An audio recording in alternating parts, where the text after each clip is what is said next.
అయితే ఈ big boss ముచ్చటాల కొంతమంది బాగున్నదా టైం పాస్కి అవుతుందని కొంతమంది అంటే, కొంతమంది మాత్రం ఇది సంసారంలో నిప్పులు పోతుంది. ఇవాళ యువత పెడదోవన పడుతుంది.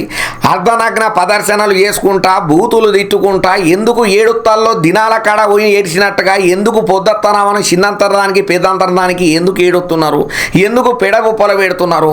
కంటెంట్ లేకపోయేసరికి ఏడుపును సురువు పెట్టి సింపతిని క్రియేట్ చేసుకొని ఏదో కాంట్రవర్సీ డైలాగులతోని కన్నింగ్ మాటలతోని కొట్లాటలు జోడాలతోనే టీఆర్పీ రేటింగ్ పెంచుకునేటట్టుగానే ఈ బిగ్ బాస్ హౌస్లో ఉన్నోళ్ళు కంటెస్టెంట్లు ఆలోచన చేస్తున్నారు తప్ప మంచి పద్ధతిగా మాత్రం వీళ్ళ ఆట లేదనేది మాత్రం గట్టిగానే ఈనబడుతున్నది.